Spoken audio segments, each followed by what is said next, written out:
శ్రీ గురుభ్యో నమః. శ్రీమద్భాగవతమునకు మాస్టారు ప్రసాదించిన వివరణను చెప్పుకుంటూ ఉన్నాము. అందులో భాగంగా కపిల భగవానుడు దేవహూతికి ఉపదేశం చేస్తూ ఉన్నాడు. అందులో భాగంగా నరక బాధలు ఎలా ఉంటాయి అనేటువంటివి నిన్నటి రోజున చెప్పుకున్నామండి. దీనిలో ఉన్న అసలు అంతరార్థాన్ని మాస్టర్ వివరిస్తూ ఉన్నారు. మాస్టర్ చెప్తున్నారండి, ఇందు వర్ణింపబడిన నరకయాతనలు పురాణముల యందు పెక్కు తావులలో కనిపించును. అనేక పురాణాల్లో ఈ నరక బాధల్ని వివరిస్తూ ఉన్నారండి. ఒక గరుడ పురాణమే కాదు, చాలా పురాణాల్లో. అయితే గరుడ పురాణాల్లో విస్తారంగా సమగ్రంగా వివరించారు. మిగతా చోట్ల కూడా అక్కడక్కడ చెప్పారు. ఇట్టి నరకాది లోకములు నిజముగా లేవనియు, పామరులను భయపెట్టి పాపము చేయకుండా హద్దులలో ఉంచుటకై ఇట్లు వర్ణించిరనియు కొందరు హేతువాదులైన భౌతికవాదులు నమ్ముచున్నారు. హేతువాదులైనటువంటి భౌతికవాదులు కొంతమంది ఏమంటారు, ఈ నరక బాధలు ఇవన్నీ ఉంటాయా ఏంటి, ఈ నూనెలో కాల్చటము ఇవన్నీ ఉండవు పెట్టవు, ఊరికే ఏదో తెలియని వాళ్ళని భయపెట్టడానికి ఆ నరక బాధలు చెప్పారు, మంచి ఉద్దేశంతోనే చెప్పారు. పాపం చెయ్యకుండా వాళ్ళని ఆపటం కోసమై ఇట్లా భయపెట్టడం కోసం చెప్పారు అని అంటున్నారండి కొంతమంది. హేతువాదులైన భౌతికవాదులు నమ్ముచున్నారు అంటున్నారు మాస్టర్ అంటున్నారు, పామరులను భయపెట్టుటకై అయినచో మరి పాపములు చేయు పండితులను, ధనికులను, అధికారులను ఎట్లు భయపెట్టవచ్చును? అయ్యా, పామరులను భయపెట్టడం కోసం ఇట్లా చెప్పారని అంటున్నారు. అనుకుందాం, కాసేపు నిజమే అనుకుందాం. పామరులు కాని వాళ్ళు ఉన్నారుగా, అంటే పండితులో, ధనికులో, అధికారులో, మరి వాళ్ళ సంగతి ఏంది? వాళ్ళను కూడా భయపెట్టాలి కదండి. అధికారము, బలము, పలుకుబడి, ఆస్తి ఆధారముగా చేసుకొని అమాయక ప్రజలను దోచుకొని తినువారికి ఈ భయపెట్టుటలు పనిచేయవు కదా. ఈ మాత్రము తెలియని అమాయకులు కాదు ఈ గ్రంథములు రచించిన వారు. పామరులను భయపెట్టడానికే అయితే కనుక మరి ఇంకో సెక్షన్ ఉన్నారుగా సొసైటీలో, వాళ్ళని భయపెట్టడానికి వాళ్ళు ఈ భయపెట్టడాలు మరి వాళ్ళకి పనిచేయవుగా. మరి వాళ్ళ సంగతి ఏంటి అంటే, ఈ మాత్రము తెలియని అమాయకులు కాదు ఈ గ్రంథాలు రచించిన వాళ్ళు అంటున్నారు. ఈ కథలలో సత్యము లేదని నమ్మువారు పిరికివారు. మాస్టర్ సూటిగా చెప్తున్నారండి. ఈ నరక బాధలు వర్ణించారు కదండి మనకి, అది సత్యము కాదు అని నమ్మేటువంటి వాళ్ళు పిరికి వాళ్ళట. సత్యము లేదని నమ్మువారు పిరికివారు అంటున్నారు. ఏనాడైనా తాము ఈ నరకమునకు వచ్చి చిక్కుకొందుమేమో అను పిరికి కండ తమ గుండెలలో పీడించుచుండగా నరకము లేదని హుంకరింతురు. లోపల భయం ఉంటుంది, అమ్మో మనం కూడా ఆ నరకంకి వెళ్ళాలేమో, అందులో చిక్కుకోలేవాలేమో అని లోపల భయం ఉంటుంది కదండి. ఆ భయం కొద్దీ ఏమంటారు వాళ్ళు, నరకం లేదు ఏం లేదు అంటుంటారు. జ్యోతిషమును నిందించి పత్రికలలో పరిహసించువారు దొంగతనముగా జాతకములు చూపించుకొని భవిష్యత్తు తెలుసుకొనుటకు ప్రాకులాడుచుండుట లేదా? మాస్టర్ చెప్తున్నారండి, కొంతమంది జ్యోతిషం లేదు ఏం లేదు అంతా తప్పు అని నిరసిస్తూ ఉంటారు, పత్రికల్లో పరిహసిస్తూ ఉంటారు. వాళ్ళే వెళ్ళి దొంగతనంగా ఏదో జ్యోతిష్కుడి దగ్గర వాళ్ళ భవిష్యత్, అయ్యా నా భవిష్యత్ ఎట్లా ఉంది అని ప్రాకులాడుతూ ఉంటారు. అట్లాంటి వాళ్ళు కూడా ఉన్నారుగా అంటున్నారు మాస్టారు. నరకములను నమ్మమని చెప్పుట కూడా అట్లే, నరకాన్ని నేను నమ్మనని చెప్పటం కూడా అలాంటిదే అంటున్నారండి. ఈ వర్ణింపబడిన నరక బాధలన్నీయు సత్యములే అనుట శిలాశాసనము. చూడండి, మాస్టర్ సూటి వాక్యం చెప్పారు. ఈ వర్ణింపబడిన నరక బాధలన్నీయు సత్యములే, అవన్నీ సత్యాలే, అవన్నీ నిజమే అనుట శిలాశాసనము అంటున్నారండి. ఆయనతో ఇట్లున్నవని మనకెట్లు తెలియను, ఈ గ్రంథకర్తలకు ఎట్లు తెలిసినవి అన్నవే ప్రశ్నలు. ఈ గ్రంథాలు రచించారు కదండి, గరుడ పురాణం కానీ, ఇంకో పురాణం కానీ, ఇంకోటి కానీ, లేదా భాగవతం కానీ. ఈ బాధలు ఇలా ఉంటాయని వాళ్ళకి ఎట్లా తెలిసిందండి అన్నవే ప్రశ్నలు అంటున్నారు. మాస్టర్ చెప్తున్నారు ఎలా తెలిసింది వాళ్ళకనేది. ప్రత్యేక దృష్టి ఉన్నచో తెలియను. సామాన్యుని కంటికి కనిపింపని రోగాదులు రోగిని చూడగానే వైద్యునికి గోచరించుచున్నవి కదా, అట్లే దుష్కర్మల ఫలితములైన నరకాదులు. అయ్యా,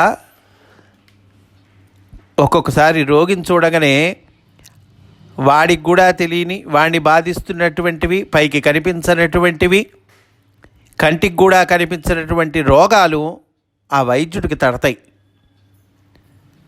అట్లాగే ప్రత్యేక దృష్టి ఉన్నచో ఈ నరక బాధలు అనేవి, ఏ పాపానికి ఏ బాధ అనేటువంటివి తెలుస్తాయ్యా అంటున్నారు.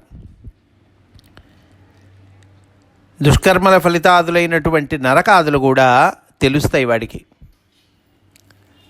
ఎవరికి ప్రత్యేక దృష్టి ఉన్నచో తెలియను అంటున్నారండి. ఇంకా పాయింట్స్ వైజ్గా ఇచ్చారు మాస్టారు.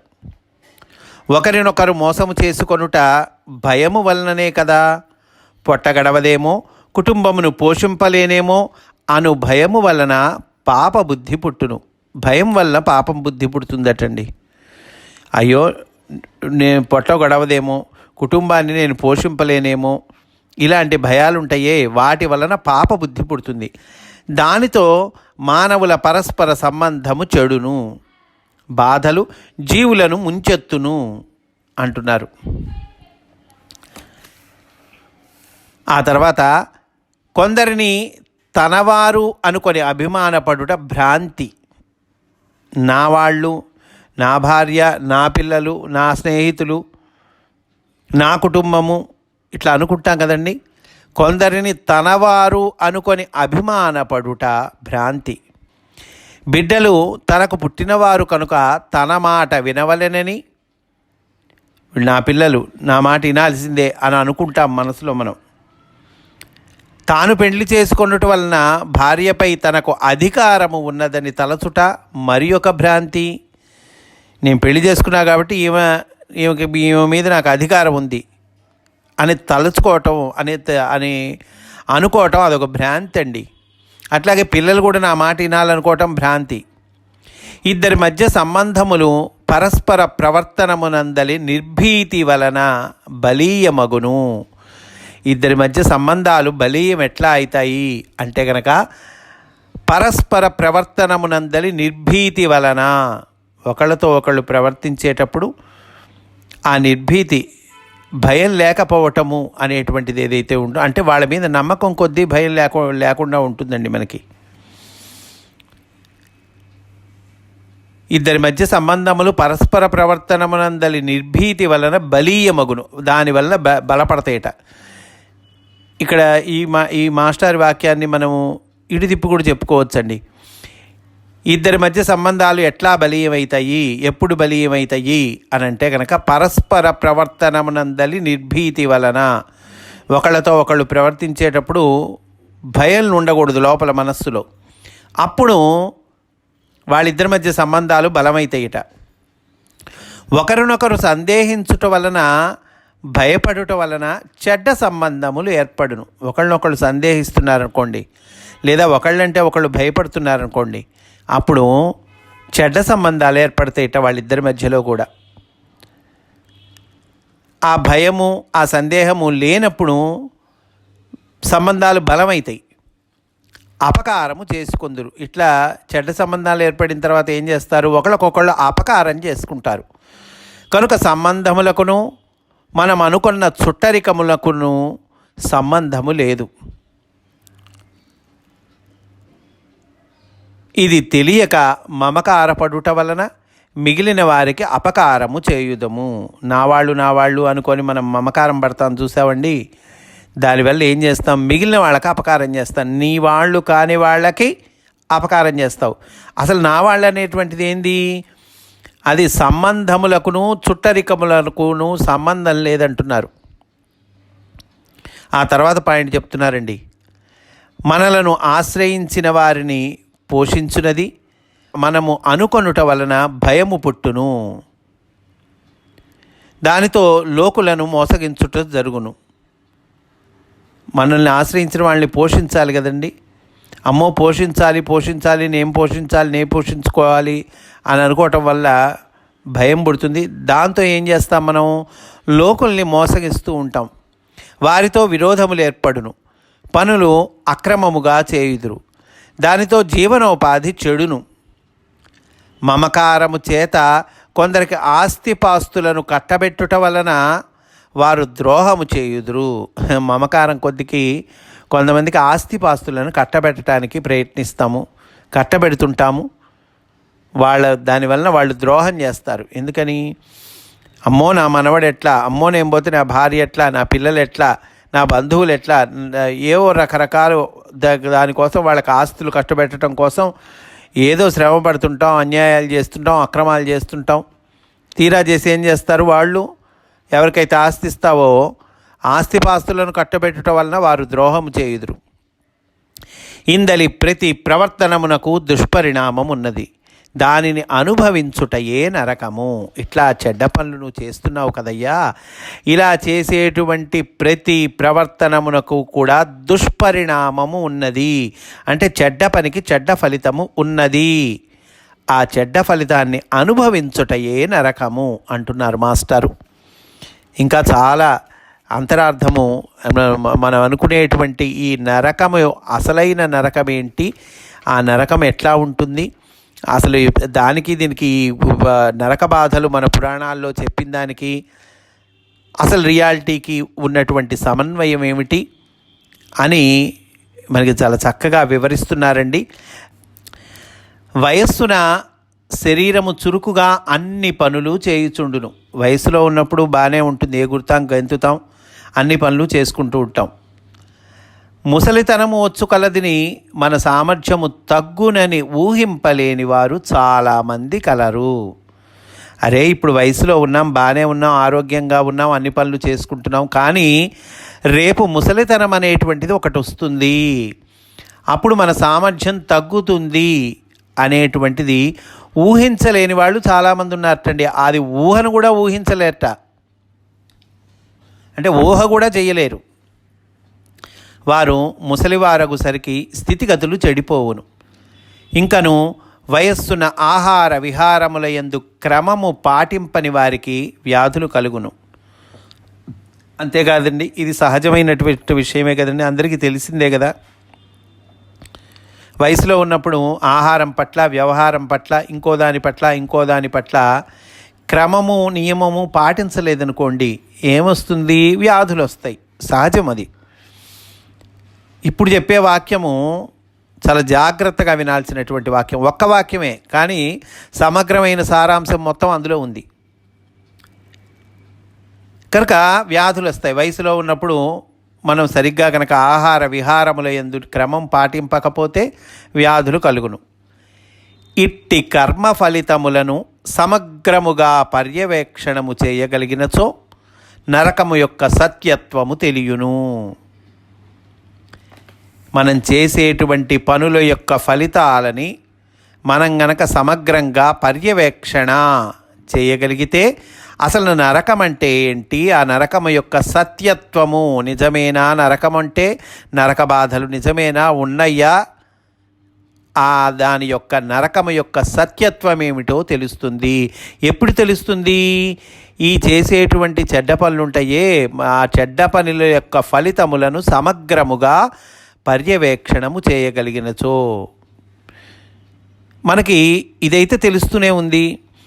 ఆహార విహారాదులలో మనం క్రమం కానీ నియమం కానీ పాటించకపోతే వ్యాధుల బారిన పడతాం, అది అర్థమవుతూనే ఉంది కదండి. అలాగే అనేక రకాల పనులు ఉన్నాయి, ఆ కర్మల పనులు చేస్తుంటాం మనం, వాటి పనుల ఫలితాలు సమగ్రముగా పర్యవేక్షణ చేయగలిగినచో ఈ పని చేస్తున్నాం, దీనికి ఏం ఫలితం వస్తుంది, ఒక చెడ్డ పని, ఒక దొంగతనం చేస్తున్నాం, దానికి ఫలితం ఎలా ఉంటుంది, ఇలాంటివన్నీ కూడా మనం సమగ్రంగా పర్యవేక్షణ చేయగలిగినప్పుడు ఆ నరకము యొక్క సత్యత్వము తెలియను అంటున్నారండి మాస్టారు.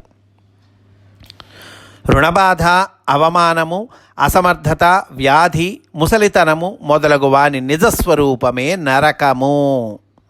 ఇవన్నీ మళ్ళీ చదువుకోవాల్సిన వాక్యాలండి.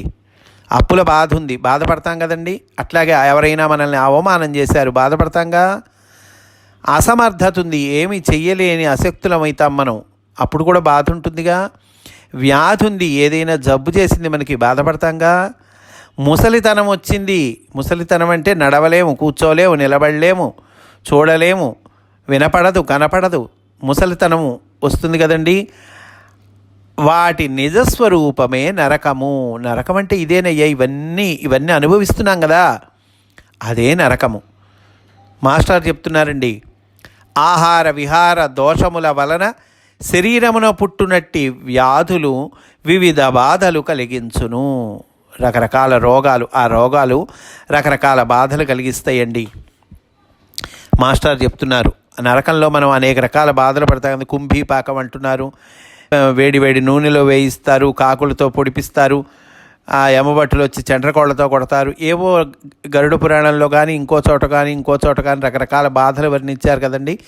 ఆ బాధలు, ఏ బాధను మనం ఎలా అన్వయం చేసుకోవాలి మాస్టర్ చాలా చక్కగా చెప్తున్నారండి. వెరీ ఇంపార్టెంట్, విందాం, చాలా శ్రద్ధగా విందాం. నొప్పి, మంట, పోటు మొదలగునవి దుర్భరముగా ఉన్నప్పుడు జీవునకు కలుగు అనుభూతియే యమదూతలు పెట్టు బాధలు. మనకి నొప్పి మంట చాలా పోట్లుగా ఉన్నాయండి, తిమ్మిరిగా ఉంది కండి, నొప్పిగా ఉందండి, మంటగా ఉందండి అంటుంటాంగా మనం. పేషెంట్స్ కూడా చెబుతుంటారు, వింటుంటాము, మనం కూడా అంటుంటాము. ఇవి దుర్భరంగా ఉంటాయి కదండి. ఆ దుర్భరంగా ఉన్నప్పుడు జీవుడికి కలిగేటువంటి అనుభూతి ఏదైతే ఉందో ఆ అనుభూతేనయ్యా యమదూతలు పెట్టేటువంటి బాధలు. క్యాన్సరు, గేంగ్రీను మొదలగు వ్యాధుల వలన కలుగు బాధలు కాగుతున్న నూనెలో యమదూతలు ముంచిన కన్నా తక్కువగా ఉండవు. కాగుతున్న నూనెలో యమదూతలు ముంచితే బాధలు వస్తాయి, అమ్మో బాధ అంటాం కదండి. ఇవేం వాటికన్నా తక్కువ బాధలు కాదట. క్యాన్సర్ కానీ గేంగ్రీన్ కానీ మొదలైన వ్యాధుల వలన కలిగేటువంటి బాధలు. మనకి కాగుతున్న నూనెలో యమదూతలు నిన్ను ముంచుతారు అంటే ఇదే అర్థం. క్యాన్సరు, గ్యాంగ్రీను మొదలగు వ్యాధుల వలన మనం బాధలు పడుతుంటాంగా, అదే కాగుతున్న నూనెలో యమదూతలు ముంచటం అంటే అదే అర్థం. చాకులపై నిలబెట్టుట కన్నా పోట్లు, మంటలు, చురకలు తక్కువ బాధలు కావు. చాకులపై నిలబెడతారు యమబోట్లు అని ఉంటుంది, అవే పోట్లు మంటలు వస్తాయి కదా, అవే. కొరవులంటించుట కన్నా వ్రణముల, బొబ్బల, మేహవ్రణముల బాధలు తక్కువ కాదు. కత్తులతో కండలు కోయుట అనగా శస్త్రచికిత్సలు ఆవశ్యకములగుట. మనకి యమభట్టులు కత్తులతో నీ కండలను కోస్తారు అని ఉంటుంది కదండి, బాధలు యమ బాధల్లో ఉంటుంది. అంటే ఏంటి, నీకు శస్త్రచికిత్సలు ఆవశ్యకము, సర్జరీ చేస్తారు, దాని అర్థం అది. సర్జరీ జరుగుతుంది కదా మనకి, ఆ సర్జరీ అంటే ఏంటంటే అదిగో యమభట్టులు కండలకు వస్తారంటున్నారే అదే. వైద్యము పేర కాల్చుట, గ్రుచ్చుట, పొడుచుట, దేహభాగములను కోయుట, వాని పరిణామముల వలన జీవితాంతము వరకు కలుగు బాధలును, ఇవన్నీ అవే. పాములచే కరిపించుట, క్రిమికీటకాదులను ఎక్కించుట అనగా దేహభాగములలో పురుగులు చేరుట, పుండులలో పురుగులు పుట్టుట, అవి మన మాంసమును తినుట మున్నగునవి. కొన్ని రకాల పుండ్లు వస్తాయండి, అప్పుడు క్రిమికీటకాదులు కూడా ఆ పుండ్లలో చేరుతాయి. అవి మన మాంసమును తినుట మున్నగునవి. యమదూతలు మన ఆకలి దప్పులను తీర్చకుండా మండుచున్న ఇసుకలో నడిపించుట అనగా ఆహార దోషము వలన, మద్యపానాదుల వలన కలిగిన జీర్ణకోశ బాధలు, పైత్యపు మంట, వెర్రి ఆకలి, దుర్దాహము, దేహము మండిపోవుట మొదలగునవి. మరియు దారిద్ర్య స్థితిలో ఎవడైనా 10 రూపాయలు ఇచ్చునేమో అను ఆశతో ఎండకు లెక్క చేయక కాలికి చెప్పులు లేక దూర ప్రదేశములకు నడిచిపోవుచుండుట ఊహింపవలెను. పేదరికంలో ఒక్కొక్కసారి కొంతమంది చూస్తుంటాం మనం, వాడికి చెప్పులు కొనుక్కుందామంటే చెప్పులు ఉండవు. ఎవరైనా 10 రూపాయలు ఇస్తామో అని వాడి దగ్గర అప్పు కోసమో లేకపోతే వాడు పాపం దానం కోసమో ఎండలో కాలికి చెప్పులు లేకుండా నడుస్తూ ఉంటాడు. అదే మరి యమభటులు చెప్పిన బాధ అదే. కాలికి చెప్పులు లేక దూర ప్రదేశములకు నడిచిపోవుండుట ఊహింపవలెను. ఇచ్చట పరిస్థితులే యమదూతలు. అదండి మాస్టర్ చెప్పింది. యమదూతలంటే ఏంటి? ఈ పరిస్థితులే, ఈ పై చెప్పుకున్న పరిస్థితులు ఉన్నాయే అవే యమదూతలంటే.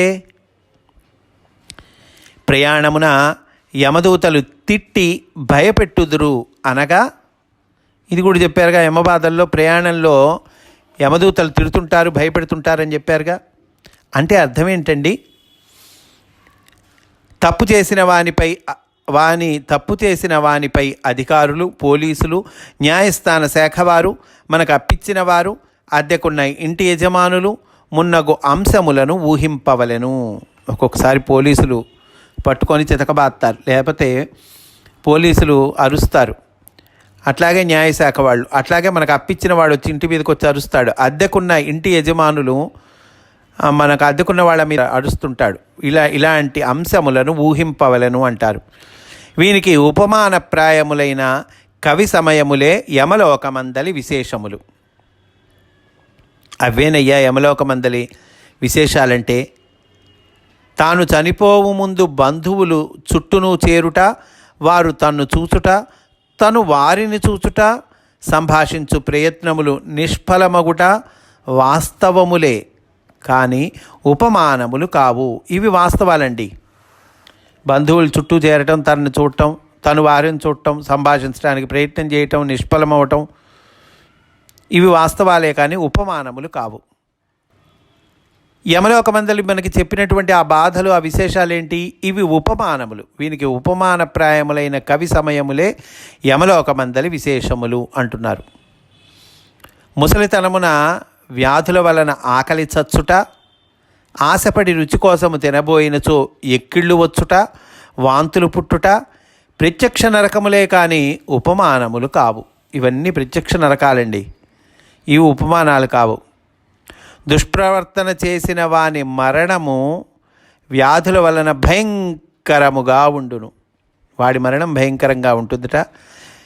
అలాగే సక్రమమైన జీవితము, ఆహారాది నియమములు, ప్రశాంతమైన మనస్సు, తగుమాత్రము వ్యాయామము, నిద్ర, విశ్రాంతి, శరీరమునకు పని కల్పించుకొనుచుండుట మున్నగు లక్షణములతో జీవించువారు ఏ బాధలు లేక పనిచేయుచునే సున్నితముగా క్షణములలో దేహమును విడుతురు.